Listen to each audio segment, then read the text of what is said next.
তো আগামীকাল তো জাভিদুল হক স্যার ক্লাস কমপ্লিট। সোমবার দিন যে ক্লাসটা, জি স্যার। স্যার মানে কালকে উনি নিয়ে শেষ করে দিবেন ক্লাস। আগামীকাল নিবেন? জি স্যার, ওনার বাকি ছিল কিছু। ও, আচ্ছা। না, আমাদেরও ইনশাল্লাহ শেষ হয়ে যাবে, দেখি আজকে বা আর একটু বাকি থাকবে। ওদের হরমোন, ভিটামিনস কোন স্যার কি পড়ান নাই তো? না, না স্যার। না স্যার, স্যার আমাদের তো এবার সিলেবাসে হরমোন নাই স্যার। সরি স্যার, ভিটামিন নাই স্যার, হরমোন আছে। ও আচ্ছা আচ্ছা, এটা জাস্ট তোমাদের সিলেবাস কিছু চেঞ্জ হয়েছে। জি স্যার। আচ্ছা, আমরা একটু শুরু করি তাহলে। গত ক্লাসে আমরা প্রোটিনের স্ট্রাকচার পড়তেছিলাম, তাই না? খেয়াল আছে? প্রোটিনের জি স্ট্রাকচার বা level, sir. organizational level of protein. There are 4 levels of protein organization. যেমন ছিল প্রাইমারি স্ট্রাকচার, সেকেন্ডারি জি sir. Structure, tertiary and quaternary. Primary স্ট্রাকচারটা ছিল linear sequence of amino acid forming the backbone of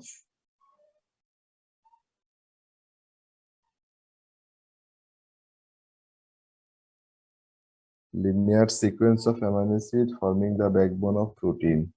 R secondary স্ট্রাকচারটা ছিল twisted form of polypeptide chain. টারশিয়ারি স্ট্রাকচারটা আমরা বলেছিলাম যে 3D structure of a functional protein. আর কোয়াটারনারি স্ট্রাকচারটা ছিল composed of 2 or more polypeptide chain known as subunits. Sir special arrangement মানে কি? স্পেশাল মানে স্থানগত আর কি, এটা স্থান, জি স্যার। Space, special. তাহলে আমরা যদি জাস্ট সিম্পলি এখানে দেখি, প্রাইমারি স্ট্রাকচারটা হলো জাস্ট লিনিয়ার সিকোয়েন্স, একটা অ্যামাইনো অ্যাসিডের সাথে আরেকটা অ্যামাইনো অ্যাসিড পেপটাইড বন্ডে যুক্ত থাকবে। আর সেকেন্ডারি স্ট্রাকচার আছে পেঁচানো, টুইস্টেড ফর্ম, কিছু আছে হেলিক্যাল ফর্মে, কিছু আছে আবার শীট ফর্মে, বিটা শীট। সেকেন্ডারি স্ট্রাকচার 2 ধরনের, একটা হলো আলফা হেলিক্স আর হলো beta sheet, beta plated sheet বলা হয়। দেন টারশিয়ারি স্ট্রাকচার আমরা বলেছি 3 ডাইমেনশনাল স্ট্রাকচার। আর কোয়াটারনারি স্ট্রাকচার হলো sorry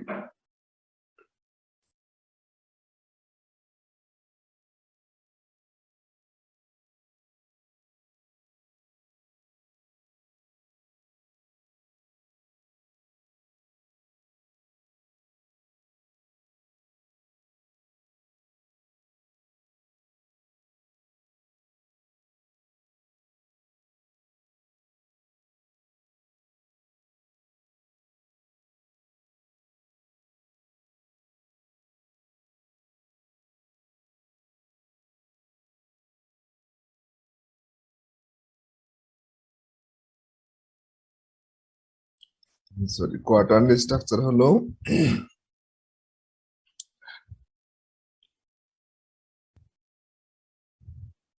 just complex of protein molecule, that means 2 or more polypeptide chain থাকবে। স্যার টার্সিয়ারি আর কোয়াটারনারি স্ট্রাকচার তো দেখতে একই রকমই লাগতো ছবিতে। এখানে এটা হলো অ্যাকচুয়ালি টারশিয়ারি স্ট্রাকচার হলো একটা সিঙ্গেল পলিপেপটাইড চেইনের 3D স্ট্রাকচার, একটা সিঙ্গেল পলিপেপটাইড চেইন। আর কোয়াটারনারি হবে 2 or more পলিপেপটাইড চেইন। এখানে দেখো সাব ইউনিট এখানে 4টা দেখা যাচ্ছে, আর টারশিয়ারি স্ট্রাকচার একটাই সাব ইউনিট, একটাই বিভিন্ন ফর্মে আছে। তাহলে বিশেষ করে যে প্রাইমারি স্ট্রাকচার বা সেকেন্ডারি, টারশিয়ারি এবং কোয়াটারনারি স্ট্রাকচারে কিছু বন্ড অথবা ফোর্স ইনভলভমেন্ট থাকে, যার ফলে স্ট্রাকচারটা স্টেবল হয়। প্রাইমারি স্ট্রাকচারে সিম্পলি কোন বন্ড থাকবে? প্রাইমারি স্ট্রাকচার যেহেতু এখানে অ্যামাইনো পেপটাইড অ্যাসিডের বন্ড। অনলি পেপটাইড বন্ড থাকবে। শুধু শুধু এখানে যেহেতু অ্যামাইনো অ্যাসিড গুলা যুক্ত থাকে লিনিয়ার ফর্মে, শুধু এখানে পেপটাইড বন্ড থাকবে। আর সেকেন্ডারি স্ট্রাকচার বা টারশিয়ারি কোয়াটার্নারি স্ট্রাকচারে পেপটাইড বন্ড ছাড়াও আরো কিছু বন্ড অথবা ফোর্স ইনভলভ থাকবে। এই বন্ড বা ফোর্স গুলোকে দুই ভাগে ভাগ করা যায়, two types: covalent bond, non-covalent bond. We know covalent bonds are strong bonds in protein structure. আর non-covalent গুলো হলো weak bond.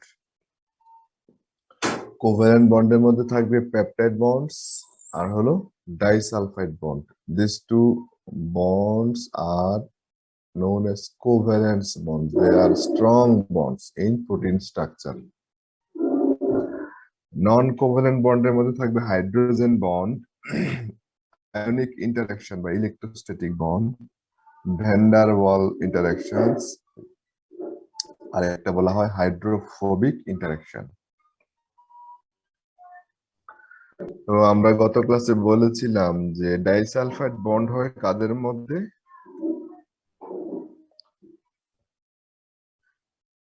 দুইটা সালফাইড সিস্টিন সালফাইড্রাল গ্রুপ দুইটা ডাইসালফাইড বন্ডে যুক্ত থাকে।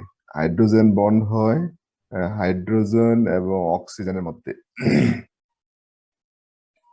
আমরা এটা দেখবো। আয়নিক বন্ড হয় পজিটিভ বা নেগেটিভ চার্জ, এদের মধ্যে একটা ইন্টারাকশন, ক্যাটায়ন এবং অ্যানায়ন। ভ্যান ডার ওয়াল ইন্টারাকশন এটা হলো একটা নন পোলার অ্যামাইনো অ্যাসিড গুলোর মধ্যে হয়, নিউট্রাল যে কম্পাউন্ড গুলো আছে।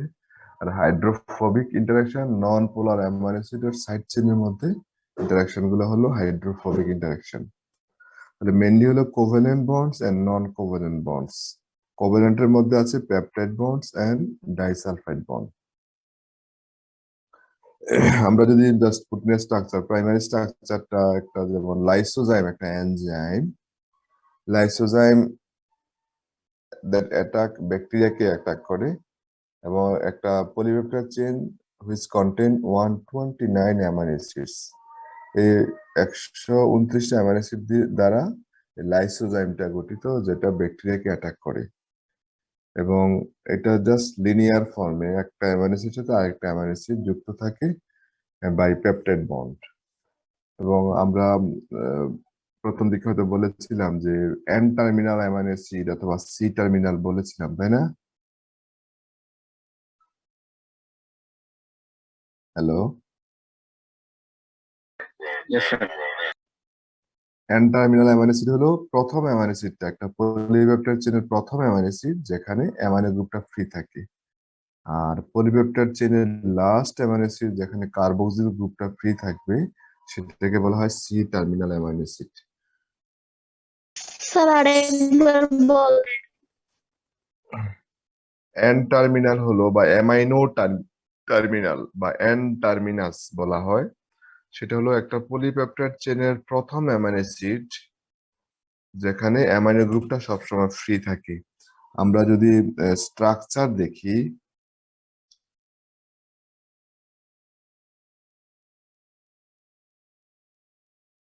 যদি এখানে জাস্ট 4টা অ্যামাইনো অ্যাসিড, একটা পেপটাইড টেট্রাপেপটাইড, তাহলে এখানে প্রথম অ্যামাইনো অ্যাসিডের অ্যামাইনো গ্রুপটা কি থাকবে সবসময়? এই প্রথম অ্যামাইনো অ্যাসিডটা ফ্রি থাকবে, আর লাস্ট অ্যামাইনো অ্যাসিডের কার্বক্সিল গ্রুপটা ফ্রি থাকে যদি এটা লিনিয়ার ফর্মে হয়। সাইক্লিক হলে ভিন্ন কথা।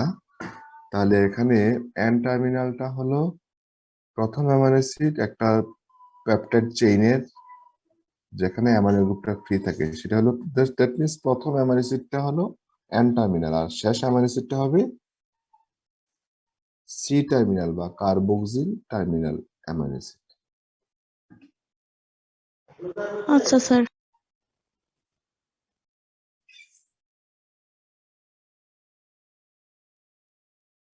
তাহলে এখানে just N terminal amino acid হলো লাইসিন আর লাস্টে হলো লিউসিন। সেকেন্ডারি স্ট্রাকচার দুই ধরনের, আলফা হেলিক্স এবং বিটা শীট ফর্মে থাকে। এবং এই সেকেন্ডারি স্ট্রাকচারে পেপটাইড বন্ড ছাড়াও হাইড্রোজেন বন্ড থাকে, এবং আলফা হেলিক্সটা হলো spiral structure resulting from hydrogen bonding between one peptide bond and the fourth one, মানে পরবর্তী আরেকটা পেপটাইড বন্ডের সাথে হাইড্রোজেন বন্ডিং এ যুক্ত থাকে। আর বিটা শীটটা হবে secondary structure in which two or more polypeptides or segment of same peptide chain। এখানে যদি আমরা দেখি আলফা হেলিক্সটা হবে একটা সিঙ্গেল পেপটাইড চেইনের মধ্যে পেঁচানো অবস্থা, এখানে হাইড্রোজেন বন্ডিংটা থাকবে। আর বিটা শীটটা হবে টু অর মোর পলিপেপটাইডের মধ্যে হাইড্রোজেন বন্ডিংটা হবে, অথবা সেম পলিপেপটাইডের দুইটা সেগমেন্ট থাকবে, তার মানে এখানে মোর দেন ওয়ান সেগমেন্ট অথবা মোর দেন ওয়ান পলিপেপটাইড চেইনের মধ্যে হাইড্রোজেন বন্ডিংটা হবে। আলফা হেলিক্সে হাইড্রোজেন বন্ডিং হবে এটা সিঙ্গেল পলিপেপটাইড চেইনের টুইস্টেড ফর্মের মধ্যে। আমরা যদি আরো ক্লিয়ার ভাবে, অনেক সময় পার্থক্য আসে যে আলফা হেলিক্স এবং বিটা শীটের পার্থক্য কি প্রোটিন স্ট্রাকচারে। আলফা হেলিক্সটা হলো spiral structure resulting from hydrogen bonding between one peptide bond and the fourth one, আর বিটা শীট হলো secondary structure in which two or more polypeptide or segment of same peptide chain are linked together by hydrogen bonds।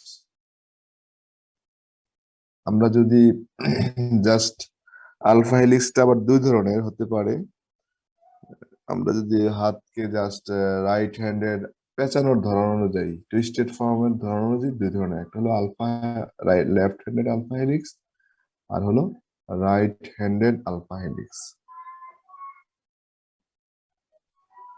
এটা sir একটা just alpha হেলিক্সটা কি sir পাশাপাশি দুইটা প্রোটিনের 1 আর 4 এর মধ্যে হবে? চার না, ফোর্থ মানে চার না, এটা হলো পাশে আরেকটা ফোর্থ ওয়ান, জি স্যার। 4 নাম্বার না, এটা হলো একটা চেইনেরই দুইটা পেপটাইড বন্ডের মধ্যে হতে পারে, 4 নাম্বার না। এখানে জাস্ট আমরা যদি এখানে স্ট্রাকচারটা দেখি, এটা হলো রাইট হ্যান্ডেড আলফা হেলিক্স, এবং এখানে জাস্ট শুধু আমরা পেপটাইড বন্ড গুলা দেখালাম, আর যে ব্লক যেটা আছে ব্ল্যাক কালার সেটা হলো আদার্স যে গ্রুপ গুলো আছে। তাহলে এখানে CONH হলো একটা পেপটাইড বন্ড, আবার CONH একটা পেপটাইড বন্ড। এই যে স্পাইরাল স্ট্রাকচার বা টুইস্টেড ফর্মটা স্টেবল থাকতেছে, একটা পেপটাইডের NH এর যে হাইড্রোজেন আছে অন্য আরেকটা অক্সিজেন, এই দুইটার মধ্যে একটা যেহেতু হাইড্রোজেন বন্ড হলো উইক বন্ড, নন কোভ্যালেন্ট বন্ড, তার মানে এখানে হলো বন্ডটা হবে উইক বন্ড, আর এই বন্ডের মাধ্যমে এই আলফা হেলিক্স স্ট্রাকচারটা স্টেবল হয়। তাহলে এখানে হাইড্রোজেন বন্ডিংটা কাদের মধ্যে হচ্ছে, একটা পেপটাইডের NH এর যে হাইড্রোজেন অন্য আরেকটা পেপটাইড বন্ডের CO যে অক্সিজেন, দ্যাট মিন্স হাইড্রোজেন এবং অক্সিজেনের মধ্যে পেপটাইড বন্ড হচ্ছে। Clear?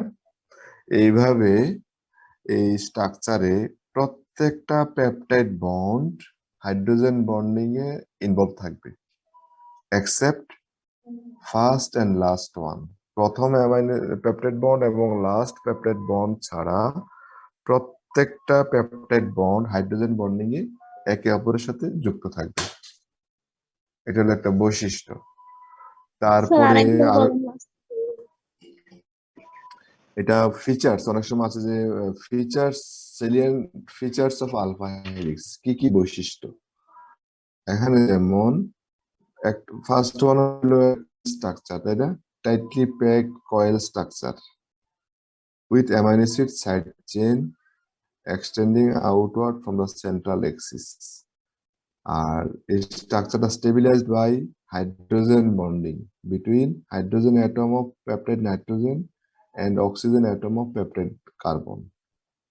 All the peptide bonds except first and the last in a polypeptide chain participate in hydrogen bonding. আমি এই কথাটাই বলেছিলাম, একটা পলিপেপটাইড চেইনের প্রথম এবং শেষের যে পেপটাইড বন্ড ছাড়া সবগুলা পেপটাইড বন্ডে কি করবে, হাইড্রোজেন বন্ডিং এ পার্টিসিপেট করবে। বুঝে আসছে?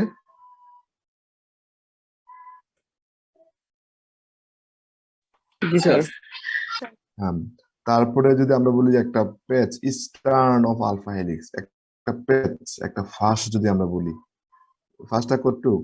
সাপোজ যদি এখান থেকে একটা pitch one turn each turn of alpha helix contain কয়টা অ্যামিনো অ্যাসিড থাকবে? Each turn of alpha helix contain 3.6 amino acids. 3.6 3.5টার একটু বেশি। and travels a distance এবং যে পরিমাণ ডিস্টেন্স ট্রাভেল করবে সেটা হলো 0.54 কি ন্যানোমিটার। ন্যানোমিটার। আমরা জানি যে 1 ন্যানোমিটার হলো কত অ্যাংস্ট্রম? 10 10 10 মিলিমিটার। 10 অ্যাংস্ট্রম। স্যার এই তাহলে হিসাবটা একটা কিভাবে করতে হবে? অ্যামিনো যে অ্যাসিড 3.6 অ্যামিনো অ্যাসিডের সংখ্যা কত আবার? এটা এটা স্ট্রাকচারটাই যখন ডেভেলপ হয়েছে একটা পেজে ইস্টার্ন অফ আলফা হেলিক্সে 3.6 অ্যামিনো অ্যাসিড থাকে। 3.5টা অ্যামিনো অ্যাসিড যদি বলা হয় এভারেজ 3.6, 4টা না বা 3.5টার চেয়ে একটু বেশি, 3টার চেয়ে বেশি 4টার চেয়ে কম, এই পরিমাণ একটা পেজ থাকে হেলিক্সে। এবং এই হেলিক্সের যে ডিস্টেন্সটা একটা টার্নের সেটা হলো 0.54 ন্যানোমিটার। এবং একটা অ্যামিনো অ্যাসিডের ডিস্টেন্স কতটুকু হবে? কতটুকু? 0.15 ন্যানোমিটার। তারপরে ইউজুয়ালি বলা হয় যে রাইট হ্যান্ডের আলফা হেলিক্সটা মোর স্টেবল দেন লেফট হ্যান্ডের আলফা হেলিক্স। তাছাড়া যদি কোনো স্ট্রাকচারে আলফা হেলিক্সের স্ট্রাকচারে যদি প্রোলিন থাকে অথবা large number of acidic acid অথবা বেস অ্যামিনো অ্যাসিড থাকে, তাহলে এই স্ট্রাকচারটা কি ইন্টারফেয়ার করে। এই অ্যামিনো অ্যাসিডের স্ট্রাকচারটা তখন কি হয়? ইন্টারফেয়ার হয় বা ডিসরাপ্ট হয়। তাহলে এখানে যে বেসিক ফিচার গুলা যদি আমরা বলি, একটা হলো ফার্স্ট হলো কয়েল স্ট্রাকচার, তাই না? পেঁচানো। সেকেন্ড হলো স্টেবিলাইজ বাই কার দ্বারা? Hydrogen hydrogen bonding. কাদের মধ্যে হয়? Hydrogen atom of peptide nitrogen and oxygen atom of peptide carbon, ওই সি এবং হাইড্রোজেন এবং অক্সিজেনের মধ্যে। এবং first and last amino acid ব্যতীত, first and last peptide bond ব্যতীত সবগুলা পেপটাইড বন্ডই হাইড্রোজেন বন্ডিং এ পার্টিসিপেট করবে। আর একটা টার্ন অফ আলফা স্টার্ন অফ আলফা হেলিক্সে 3.6 অ্যামাইনো অ্যাসিড থাকবে। এবং এর ডিস্টেন্সটা আমরা জাস্ট খেয়াল রাখবো। তাহলে অনেক সময় যদি পরীক্ষা আসে যে illustrate the salient features of alpha helix structure of protein, illustrate মানে কি? স্যার বিবৃত করো, বর্ণনা মানে দাও। ছবি স্ট্রাকচার এঁকে সহ বর্ণনা। ছবি এঁকে সচিত্র বর্ণনা ব্যাখ্যা দিতে করা। হবে। সচিত্র ব্যাখ্যা। তাহলে এটা হলো আমাদের আলফা হেলিক্স। আর বিটা শিট আমরা বলেছি কোন ফর্মে? এটা শিট লাইক দিস, এই যে শিট আছে বিটা শিট, শিটের মতো প্লেন শিট যে আছে। বিটা শিটটা আবার দুই ধরনের। জিগজ্যাগ প্যাটার্নটা এটা হলো, একটা হলো প্যারালাল, একটা কি এন্টি প্যারালাল। যদি আমরা এখানে দেখি এখানে কয়টা সেগমেন্ট আছে অ্যাকচুয়ালি, যদি আমরা খেয়াল করি কয়টা সেগমেন্ট? যদি আমরা এই যে CR CONH এটা একটা পার্ট হয়, এই পাশে আরেকটা পার্ট, তাহলে কয়টা সেগমেন্ট আছে বা কয়টা চেইন আছে যদি আমরা বলি? দুইটা। দুইটা, তাই না? দুইটা অংশ। আর এই স্ট্রাকচারে আছে কয়টা চেইন? কয়টা? একটা। একটার মধ্যে। আর তাহলে এখানে যে হাইড্রোজেন বন্ডিংটা হচ্ছে between two segments of a same polypeptide chain অথবা different different polypeptide chain. Polypeptide chain. এখানে যে হাইড্রোজেন বন্ডিংটা হচ্ছে NH এর হাইড্রোজেন এবং CO অক্সিজেন, তাই না? জি স্যার।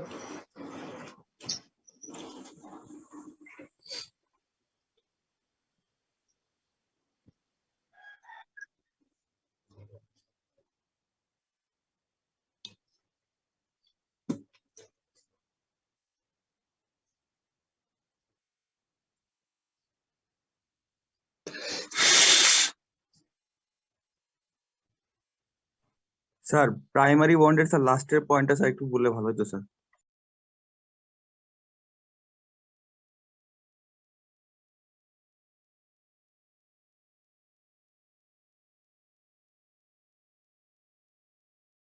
হ্যালো, লাস্ট জি পয়েন্ট স্যার। হলো যদি আলফা হেলিক্সের স্ট্রাকচারে যদি প্রুলিন থাকে, প্রুলিনে আমরা জানি যে ইমিনো গ্রুপ থাকে, তারপরে অ্যাসিডিক অ্যামাইনো অ্যাসিডে মাইনাস নেগেটিভ চার্জ থাকে সাইড চেন, বেসিকে থাকে পজিটিভ চার্জ। এই ধরনের অ্যামাইনো অ্যাসিড যদি বেশি থাকে তখন এই আলফা হেলিক্সের স্ট্রাকচারটা ডিসরাপ্ট হয়, মানে হ্যাম্পার হবে আর কি, স্টেবল হবে না, আনস্টেবল হবে। জি স্যার। তাহলে এখানে আমরা যেটা বললাম যে প্যারালাল হলো, তাহলে এখানে দেখো দুইটা প্যাটার্ন কি সেম কিনা। আমরা বলেছি যে বিটা প্রিডের শীটটা হবে between two segment of a same polypeptide chain or two different polypeptide চেইনের মধ্যে হাইড্রোজেন বন্ডিংটা হবে। এবং এখানে যে প্যাটার্নটা আছে এটা কি সেম কিনা আমরা যদি দেখি। না স্যার। না স্যার। একই রকম কোনটা যদি আমরা বলি প্যারালাল, স্যার বি। প্যারালাল কোনটা? এখানে দেখো CRCONH CRCONH, তাহলে সেটা এ প্যারালাল। জি স্যার, বাম এটা হবে পাশেরটা আর ডান পাশেরটা প্যারালাল, আর এটা হবে anti parallel. Anti parallel. Just শুধু প্যাটার্নটা ভিন্ন। তাহলে শীটটা হলো দুই ধরনের, একটা হলো বিটা প্লেটের শীট প্যারালাল, আরটা হবে কি অ্যান্টি প্যারালাল। প্যারালাল হলো বিটা ক্যারাটিন, যে ক্যারাটিন যে প্রোটিন সেটা হলো প্যারালাল, আর সিল্ক ফাইব্রিয়নটা হলো অ্যান্টি প্যারালাল স্ট্রাকচার। বুঝে আসছে? জি স্যার। স্যার এটাতে কি দুইটা আলাদা চেইন থাকে? আলাদা চেইন অথবা দুইটা একই পেপটাইড চেইনের দুইটা অংশ, দুইটা সেগমেন্ট, দুইটা পার্ট হতে যদি হবে। স্যার যদি সিঙ্গেল চেইন হয় তাহলে এটা কি ইউ প্যাটার্নে এই হাইড্রোজেন বন্ড গুলা ফর্ম করে? না না, এটা সিঙ্গেল প্যাটার্নে হবে না, সিঙ্গেল চেইনে হবে না, সিঙ্গেল চেইনে হবে শুধু আলফা হেলিক্স। আর বিটা প্লেটের শীটের পার্থক্য হলো এখানে দুইটা সেগমেন্টের মধ্যে হবে অথবা দুইটা পলিপেপটাইড চেইনের মধ্যে হবে, দুইটা অংশের মধ্যে পার্ট হবে। ক্লিয়ার? ওকে ওকে স্যার। আর আমরা এটা গত ক্লাসে দেখেছিলাম যে টারশিয়ারি স্ট্রাকচারটা অ্যাকচুয়ালি হলো 3D স্ট্রাকচার, এবং এখানে যেই অনেক সময় কোশ্চেন থাকে, show ডায়াগ্রামাটিক্যালি the bond or forces that stabilize tertiary structure of protein. সেক্ষেত্রে আমরা যে 3D স্ট্রাকচারে যে কি কি বন্ড অথবা ফোর্স থাকে এটা আমরা এই ডায়াগ্রাম আকারে দেখতে পারি। তাহলে এখানে আমরা গত ক্লাসে বলেছিলাম যে পজিটিভ এবং নেগেটিভ চার্জ এর মধ্যে কি হয়, আয়নিক ইন্টারঅ্যাকশন বা আয়নিক বন্ড বা ইলেকট্রোস্ট্যাটিক ইন্টারঅ্যাকশন বলা হয়। H এবং O এর মধ্যে হয় হাইড্রোজেন বন্ডিং। তারপর হলো SS, এখানে কি bond, disulfide bond. Disulfide bond. আর আরেকটা বন্ড বলেছিলাম যে হাইড্রোফোবিক ইন্টারঅ্যাকশন, সেটা কি ছিল? আমরা জানি যে দেয়ার আর 8 নন পোলার অ্যামাইনো অ্যাসিড। আমাদের ক্লাসিফিকেশনের প্রথম 8টা ছিল নন পোলার। এই নন পোলার অ্যামাইনো অ্যাসিডের সাইড চেইন যেগুলো আছে এদের মধ্যেও কিছু ইন্টারঅ্যাকশন হয় between two non polar side chain, non polar amino অ্যাসিডের side chain, between two non polar side chain of amino acid. মানে অ্যামাইনো অ্যাসিডের যে নন পোলার অ্যামাইনো অ্যাসিডের যে সাইড চেইন আছে এদের মধ্যে কিছু ইন্টারঅ্যাকশন হয়, সেগুলোকে বলা হয় হাইড্রোফোবিক ইন্টারঅ্যাকশন। যেমন এখানে দুইটা নন পোলার সাইড চেইন আছে, কার সেটা বলেছিলাম ফিনাইল অ্যালানিন, দুইটাই বেনজিন, এবং এটা হচ্ছে আইসোলিউসিনের সাইড চেইন, দুইটা আইসোলিউসিনের সাইড চেইন। তাহলে সেই ধরনের বন্ডকে বলা হয় কি হাইড্রোফোবিক ইন্টারঅ্যাকশন। ক্লিয়ার সবার? জি স্যার। আর ফাইনালি হলো স্যার কোয়াটার্নারি আরেকবার স্ট্রাকচার। বল। এখানে আয়নিক ইন্টারঅ্যাকশন তো আমরা বুঝি যে এখানে পজিটিভ বা ক্যাটায়ন বা অ্যানায়নের মধ্যে যে চার্জ একটা ইন্টারঅ্যাকশন থাকবে, ইলেকট্রোস্ট্যাটিক অথবা আয়নিক বন্ডস। আর হাইড্রোজেন এবং অক্সিজেনের মধ্যে তো হাইড্রোজেন বন্ডিং হচ্ছে SH এর মধ্যে দুইটা সালফাইডাল গ্রুপের মধ্যে ডাইসালফাইড বন্ড হচ্ছে। আর যে নন পোলার অ্যামাইনো অ্যাসিডের যে সাইড চেন আছে এদের মধ্যে যে ইন্টারাকশন সেটা হবে hydrophobic interaction. Non polar amino অ্যাসিডের সাইড চেনের মধ্যে ইন্টারাকশন, হাইড্রোফোবিক বুঝছি। ইন্টারাকশন বিটুইন নন পোলার সাইড চেন, মানে নন পোলার অ্যামাইনো অ্যাসিডের যে সাইড চেন আছে। কোয়াটার্নারি স্ট্রাকচার আমরা বলেছিলাম যে compost of 2 or more polypeptide chain, যাদেরকে বলা হয় কি সাব ইউনিট। এখানেও ওই টারশিয়ারি স্ট্রাকচারের মতো কি থাকবে, কোভ্যালেন্ট এবং নন কোভ্যালেন্ট দুই ধরনের বন্ডই থাকবে। তো কিছু এক্সাম্পল আছে কোয়াটার্নারি স্ট্রাকচারে, যেমন কোলাজেন।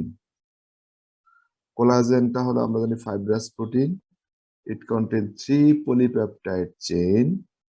আর এটা হলো কি super coil like a rope, দড়ির মতো। 3 পলিপেপটাইড এজন্য বলা হয় ট্রাইমেরিক। আর 2টা পলিপেপটাইড থাকলে ডাইমেরিক, ডাইমেরিক, 4টা থাকলে টেট্রামেরিক। টেট্রামেরিক। টেট্রামেরিক। এবং এই কোলাজেনটা হলো trimeric, that means it contain 3 polypeptide chain. এবং এটার কাজ হলো structural strength for the role in connective tissue. আমরা জানি যে কোলাজেনকে বলা হয় কানেকটিভ টিস্যু প্রোটিন। কোলাজেনকে কি বলা হয়, কানেকটিভ টিস্যু প্রোটিন। যার মানে আমাদের যে অনেক সময় কেটে গেলে ক্ষতস্থান পূরণে যে প্রোটিনটা কাজ করে সেটা হলো কোলাজেন। আর এই কোলাজেন তৈরিতে ভিটামিন সি এর কিছু রোল আছে। ভিটামিন সি কোলাজেন ফরমেশনে সহায়তা করে। ভিটামিন সি এটা অনেক সময় আছে যে কেটে গেলে বা কোনো ক্ষতস্থান পূরণে ডাক্তাররা ভিটামিন সি ট্যাবলেট খাওয়ার পরামর্শ দেয় বা লেবু। ভিটামিন সি হলো কোলাজেন ফরমেশনে কোএনজাইম হিসেবে কাজ করে। তাহলে যে অ্যান্টিবায়োটিক গুলো দেয় যেমন অ্যান্টিবায়োটিক তো যাতে Develop করে। অ্যান্টিবায়োটিক তো হেল্প করবে যাতে কোনো কি বলে ইনফ্লামেশন, যেটা ক্ষত যেন ফার্দার যেন ডেভেলপ না হয়। অনেক সময় আছে ইনফেকশন হয়ে যায় যখন। কোলাজেনটা হলো টিস্যু ফরমেশনে সহায়তা করবে, কিন্তু সাথে সাথে অ্যান্টিবায়োটিক যদি প্রয়োজন হয়, ইনফেকশন হওয়ার চান্স আছে, সেক্ষেত্রে তো ক্ষতস্থানের অনেক সময় আছে ব্যাকটেরিয়াল ইনফেকশন অথবা আদার্স ফাঙ্গাল ইনফেকশন হতে পারে, সেগুলোর জন্য তো অ্যান্টিবায়োটিক দিয়ে থাকে। তো ইউজুয়ালি হলো কোলাজেনটা হলো কানেকটিভ টিস্যু প্রোটিন, টিস্যুর মধ্যে যে কানেকশন দেয় এটা প্রোটিনের মাধ্যমে। হিমোগ্লোবিন টেট্রামেরিক, 4টা সাব ইউনিট আছে, যেমন আমরা এখানে বিভিন্ন কালারের 4টা আছে, 4টা সাব ইউনিট। তাহলে এই হলো কোয়াটার্নারি স্ট্রাকচার। আর ওভারঅল যদি আমরা বলি যে প্রাইমারি স্ট্রাকচার, সেকেন্ডারি স্ট্রাকচার হলো alpha helix, beta sheet, tertiary হলো 3D স্ট্রাকচার, কোয়াটার্নারি হলো complex of 2 or more polypeptide chain, যাদের প্রত্যেকটাকে বলা হয় এক একটা সাব ইউনিট। তাহলে এখানে মোটামুটি এই হলো প্রোটিনের স্ট্রাকচার অথবা লেভেল অফ প্রোটিন অর্গানাইজেশন। এখন যদি আমরা বলি যে একটা প্রোটিনের স্ট্রাকচার হলো, স্ট্রাকচার অনেক সময় আছে ব্রেকডাউন করার প্রয়োজন হয়। ব্রেকডাউন, স্যার একটা কোশ্চেন জি স্যার, বলো। রাইট হ্যান্ডেড আলফা হেলিক্সটা more stable. Sir right hand helix left handed alpha হেলিক্সের থেকে।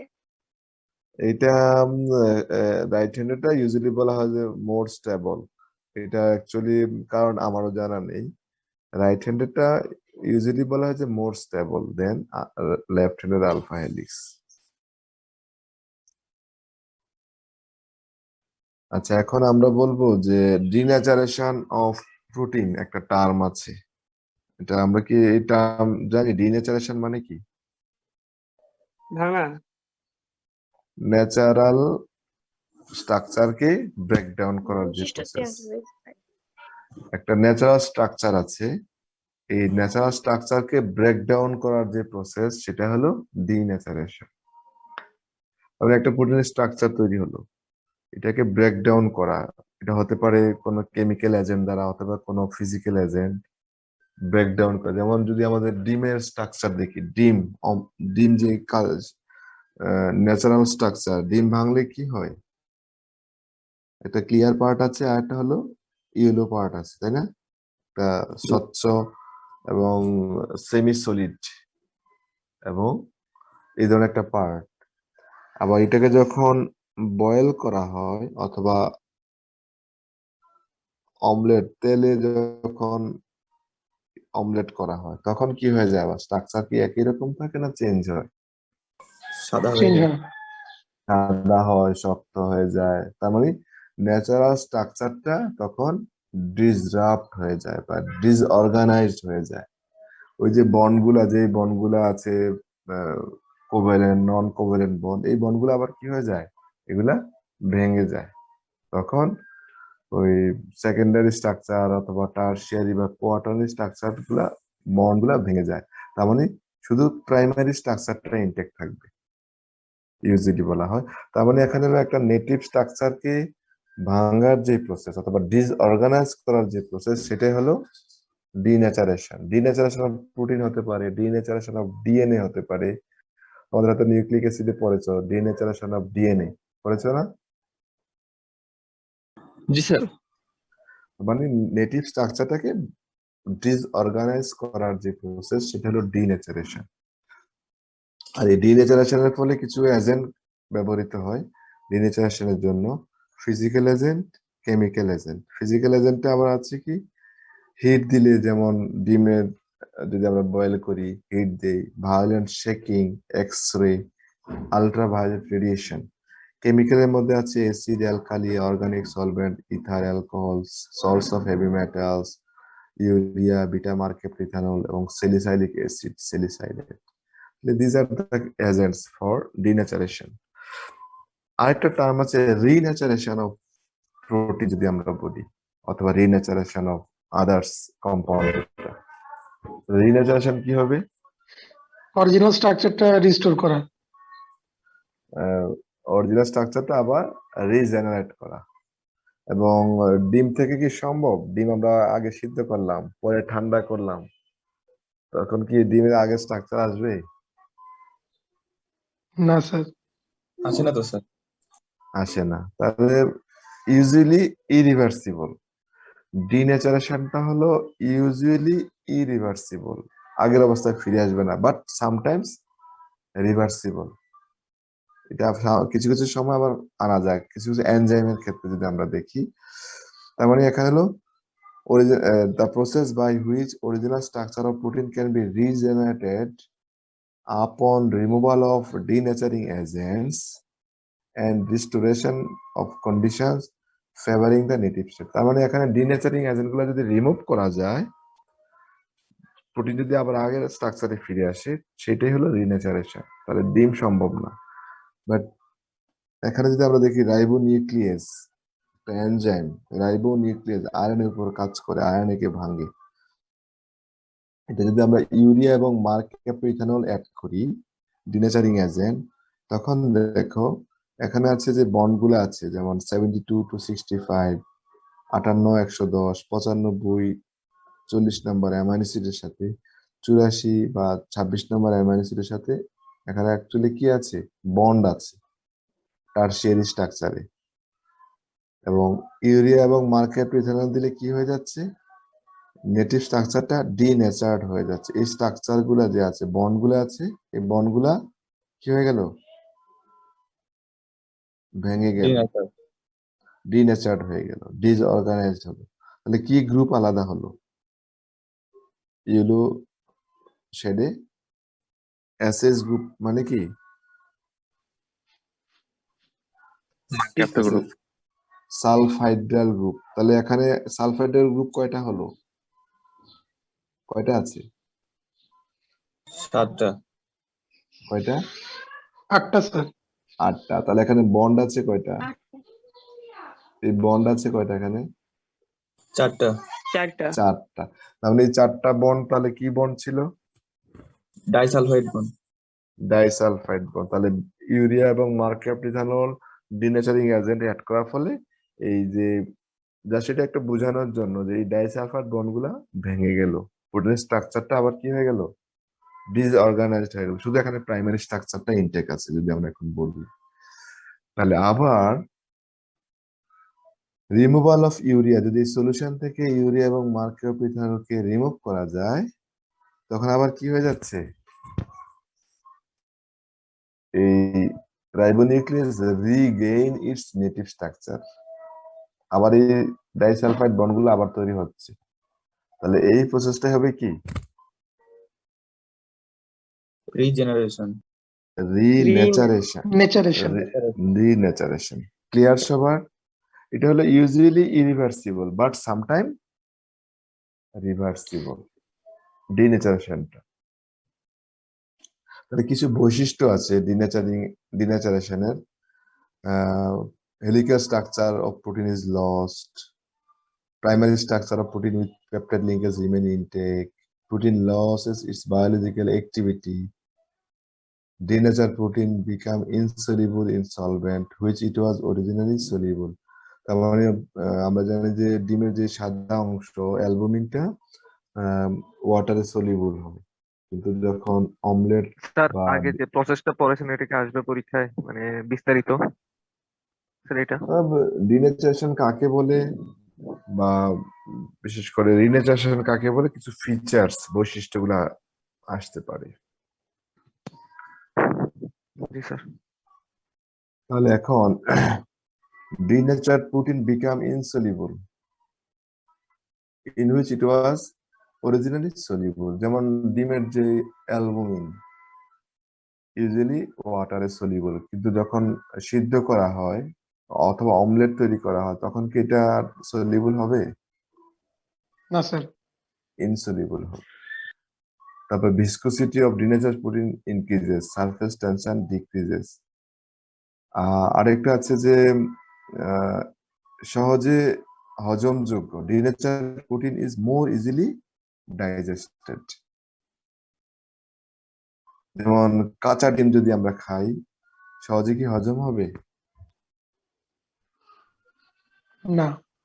আর denatured মানে কুকিং বা কুকড ফুড অথবা cooking causes protein denaturation, therefore cooked food protein is more easily digested. যেমন সিদ্ধ ডিম অথবা অমলেট তৈরি করে খেলে তো সহজে হজম হয়। স্যার আর 6 নাম্বার হ্যাঁ 6 নাম্বারটা বলতেছি, denaturation is associated with increase in ionizable and sulfidal groups of protein. এখানে কি বলছে, ডিনেচারেশনের ফলে কি হচ্ছে, কি গ্রুপ বেড়ে যাচ্ছে, আয়োনাইজেবল গ্রুপ এবং সালফাইডাল গ্রুপটা বেড়ে যায়। কারণটা কি? কারণ হাইড্রোজেন আর সালফাইড বন্ড গুলো ভেঙে যায়। ডাইসালফাইড বন্ড এবং আয়নিক যে বন্ডগুলো আছে, আয়নিক বন্ড একটা ভাঙলে তাহলে কি কি থাকবে, একটা পজিটিভ চার্জ এবং একটা নেগেটিভ চার্জ আলাদা হয়ে যাবে, তাই না? তাহলে আয়োনাইজেবল গ্রুপটা বেড়ে যাচ্ছে। আর ডাইসালফাইড বন্ড ভাঙা যায়, যার ফলে কি হয়ে যায়, অ্যাসিড বা সালফাইডের গ্রুপটার সংখ্যা বেড়ে যাচ্ছে। এটাই বোঝানো হচ্ছে that this is due to loss of hydrogen and disulfide bond. Hydrogen bond ভাঙলেও কি হবে, আয়োনাইজেবল গ্রুপটা বেড়ে যাবে। তারপরে আছে ডিনেচারেশন ইজ ইউজুয়ালি ইরিভার্সিবল, যেটা আমরা বলেছি।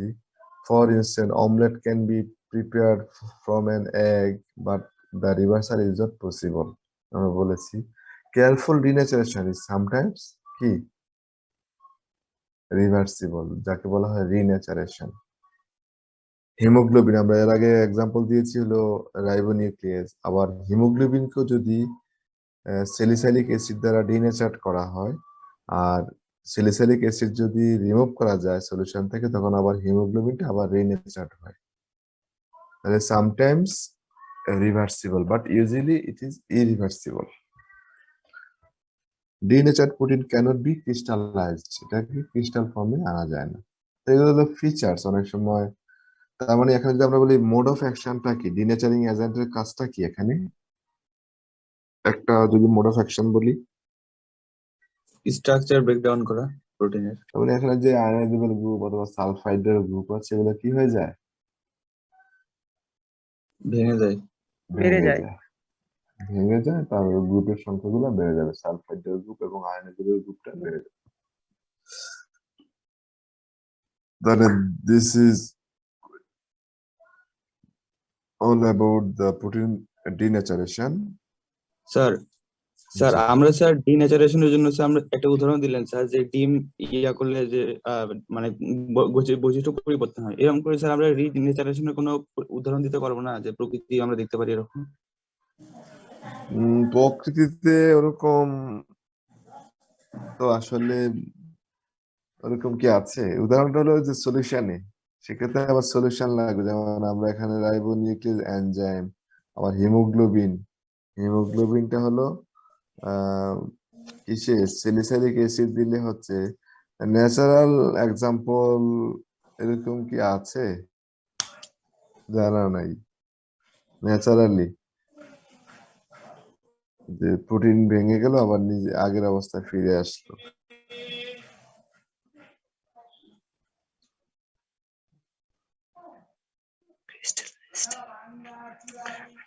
তারপরে লাস্ট আমরা যেটা পড়বো আমাদের এই প্রোটিনে, reaction of amino acid and peptides, কিছু রিঅ্যাকশন পড়বো। জাস্ট এখানে আমরা শুধু বিশেষ করে কিছু রিএজেন্টের সিগনিফিকেন্স বা গুরুত্ব পড়বো। এখানে আমরা reaction of amino acid and পেপটাইডের ক্ষেত্রে 5 ধরনের reagent: ninhydrin, Sanger's reagent, Edman reagent, dansyl chloride and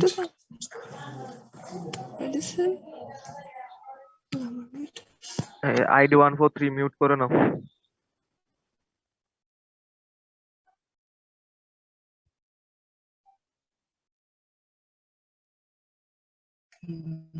তাহলে এখন এই রিএজেন্ট গুলো আমাদের একটু জাস্ট সিগনিফিকেন্স কি, এই রিএজেন্ট গুলো দ্বারা অ্যাকচুয়ালি কি করা হয়, কোন ধরনের অ্যামাইনো অ্যাসিড কে আইডেন্টিফাই করা যায় বা আমরা শনাক্ত করতে পারি, এবং কারা অ্যাকচুয়ালি এই রিএজেন্টে রেসপন্স করবে। কি কি? স্যার, এই নিনহাইড্রিন, হাইড্রোজেন কি স্যার 2,4-DNP? হ্যাঁ এই হাইড্রোজেন কি স্যার ডাইনাইট্রোফিনাইল হাইড্রোজেন নাকি অন্য কোনো হাইড্রোজেন? দেখবো, এটা আমরা দেখবো সামনে। তাহলে নিনহাইড্রিন, Sanger's reagent, Edman reagent, ডেনসাইল chloride, আর হলো কি হাইড্রোজেন। নিনহাইড্রিনটা আমরা যখন বিশেষ করে কালার টেস্ট অফ প্রোটিন পড়বো প্র্যাকটিক্যালি, এটা আমাদের একটা টেস্ট আছে, নিনহাইড্রিন টেস্ট করা হয়, প্রোটিনের কালার টেস্ট। তাহলে এটা নিনহাইড্রিন হলো, যদি আমরা বলি জাস্ট কি কালার দিবে, গিভস ইয়েলো কালার। আবার alpha amino acid give intense blue colour, imino acid গুলা দিবে ইয়েলো কালার। এখানে ব্লু কালার পাওয়া যাবে অ্যাকচুয়ালি। এটা হলো কালার টেস্ট, হলো একটা জাস্ট রিএজেন্ট অ্যাড করব আমরা স্যাম্পলের সাথে, তখন হিট দিলে অথবা কোনো কোনো ক্ষেত্রে হিট ছাড়া একটা কালার ডেভেলপ করে। কালার দেখে বোঝা যে এটা আসলে কোন ধরনের অ্যামাইনো অ্যাসিড অথবা কি প্রোটিন, অথবা কালার টেস্ট অফ কার্বোহাইড্রেট যদি হয়, কালারটা দেখে আমরা বুঝবো যে এটা কোন ধরনের কার্বোহাইড্রেট, অথবা কোন ধরনের প্রোটিন। কালার টেস্ট হলে এটা কোন ধরনের অ্যামাইনো অ্যাসিডের উপস্থিতি আছে।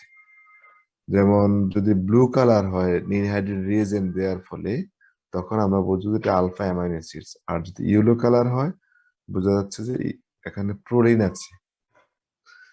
সিগনিফিকেন্সটা হলো actually ninhydrin react with free alpha amino acids, protein, proteose, peptones and peptides to give a blue color.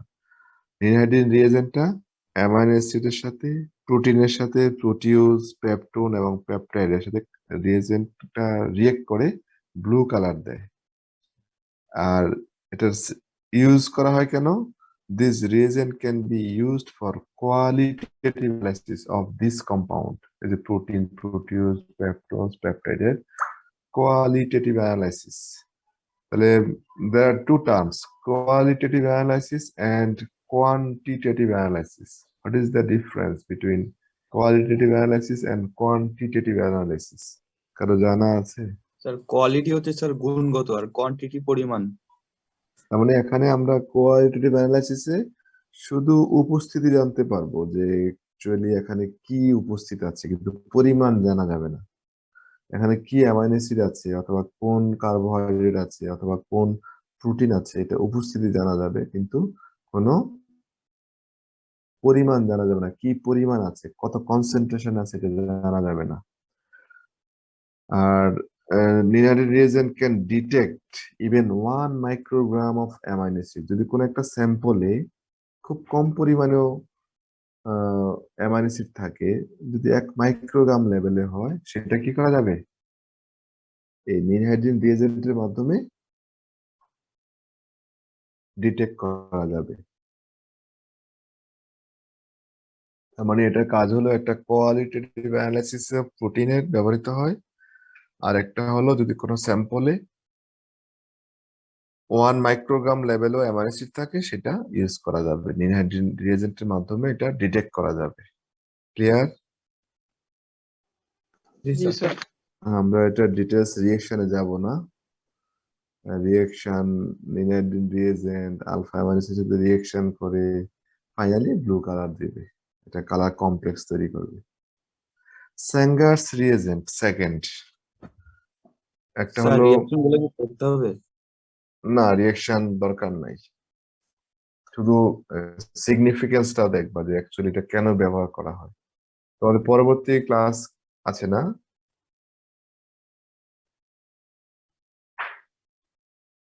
Hello, sir আজ এইটুকুই থাক।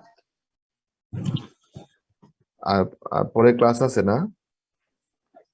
স্যার ক্লাস নাই, কিন্তু রমজানে স্যার একটু সমস্যা হয়ে যাচ্ছে, যদি আজকে এখানে অফ করতেন।